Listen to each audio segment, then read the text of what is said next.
Alors, bonjour à tous et bienvenue dans cette nouvelle vidéo de géométrie dans le plein. Donc l'objectif de cette vidéo, ça va être de voir comment est-ce qu'on peut trouver les coordonnées du projeté orthogonal d'un point sur une droite. Et donc pour ça, déjà, eh bien, il faut bien comprendre ce que ça veut dire la notion de projeté orthogonal sur une droite. Donc là, prenons une droite, prenons un point, par exemple A, et une droite D. Et bien là, le projeté orthogonal sur, de A sur D, donc c'est toujours le projeté orthogonal d'un point sur une droite, eh bien on va l'obtenir en traçant la perpendiculaire à la droite qui passe par le point étudié, donc là par A, et puis le projeté orthogonal du point sur la droite, eh bien ça sera le point d'intersection entre la droite et la perpendiculaire qui passe par A. Donc voilà, c'est aussi simple que ça la définition du projeté orthogonal. Donc projeté parce que on essaie de projeter le point sur la droite, et projeté orthogonal parce qu'ici il y a un angle droit. Donc maintenant on va prendre un point et une droite. Donc disons par exemple la droite d'équation cartésienne x plus 2y moins 1 est égal à 0, et puis le point A de coordonnées 2, 3. Et donc on peut, vu que là je prends un peu au hasard les nombres, pour que ça ait du sens, il faudrait que le point A n'appartienne pas à la droite D, donc là on peut le vérifier très rapidement. Là ici, si on remplace les coordonnées de A dans l'équation de D, on obtient 2 plus 6, donc 8, moins 1, 7. Donc le point A n'appartient pas à la droite D. Donc maintenant, bon, il y a plusieurs façons de faire là pour trouver les coordonnées de H. Je vais vous présenter une façon de faire, mais il y en a d'autres qui marcheraient aussi, mais disons la plus simple, celle qui est la plus transposable à tous les cas de figure, eh bien, elle consiste déjà à essayer de trouver l'équation cartésienne de la fameuse perpendiculaire qui passe par A. Donc là, pour ça, euh, pour trouver l'équation cartésienne d'une droite, ben, généralement, il faut les coordonnées d'un point qui appartient à cette droite. Donc là, ça tombe bien, on l'a, c'est A. Et puis les coordonnées d'un vecteur directeur. Et ça, on l'a pas. Par contre, donc on va essayer de le trouver. Et puis par contre, ce qu'on a, c'est on peut trouver à partir de l'équation cartésienne de D, on peut trouver un vecteur directeur de la droite D. Donc là ici, en utilisant l'équation cartésienne, on peut dire que le vecteur de coordonnées moins 2, 1 est un vecteur directeur de D.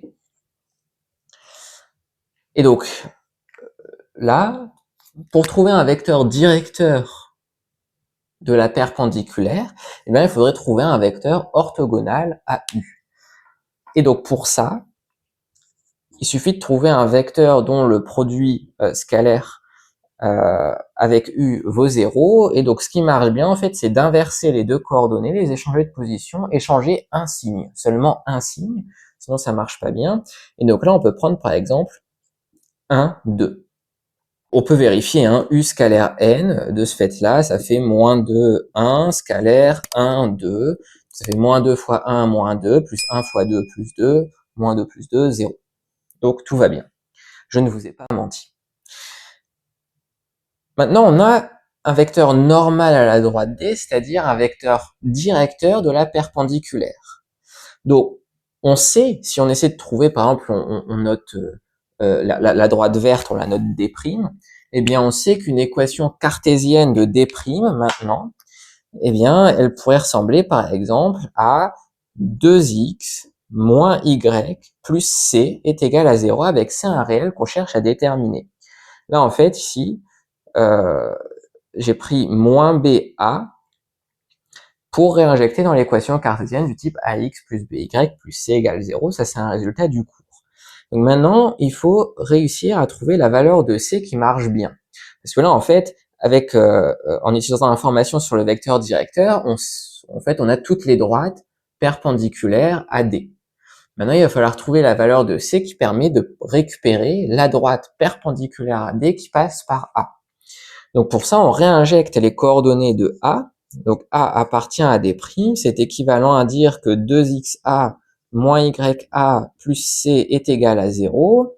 Donc, c'est équivalent à dire que donc 2XA, ça fait 4, moins YA, ça fait 1. Donc, ça revient à dire que 1 plus C est égal à 0, autrement dit que C est égal à moins 1. Donc, finalement,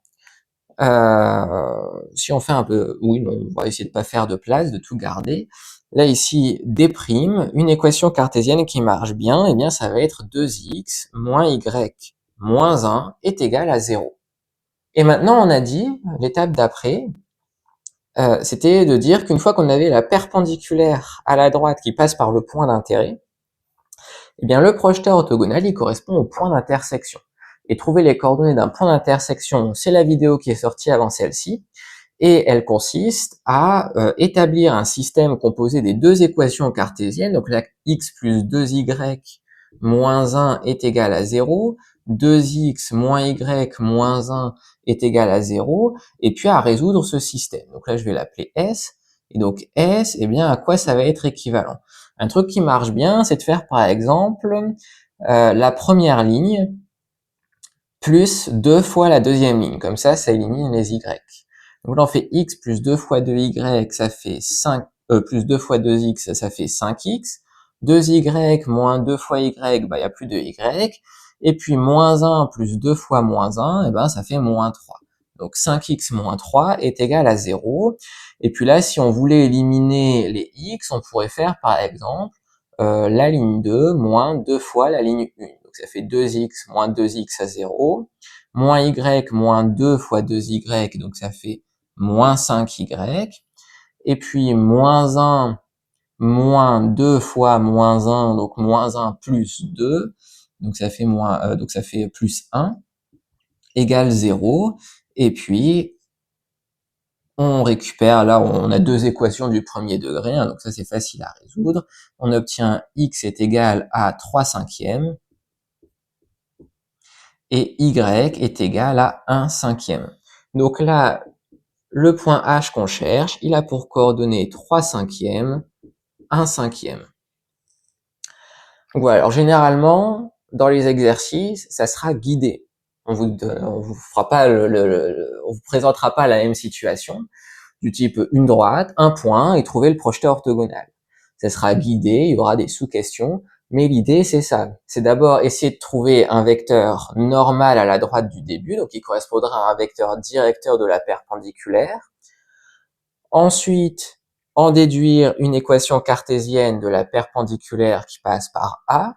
Enfin là, le point s'appelle A, il pourrait s'appeler autrement, mais là, donc c'est la droite perpendiculaire qui passe par A. Et puis ensuite, trouver le point d'intersection et conclure. Donc voilà, c'est un peu les grandes étapes pour déterminer le projeteur orthogonal d'un point sur une droite. Mais encore une fois, si ça vous semble compliqué de faire tout le raisonnement par vous-même, il y a peu de chances que ça arrive dans la pratique. Il y aura toujours des sous-questions pour vous aiguiller et vous aider. Mais toujours est-il qu'on en a terminé pour trouver le projeteur orthogonal de A sur D dans notre exemple. Donc on va s'arrêter là pour cette vidéo. J'espère qu'elle vous aura été utile d'une manière ou d'une autre. Si c'est le cas, vous pouvez laisser un j'aime et vous abonner à la chaîne. Et je vous dis à bientôt pour de prochaines vidéos.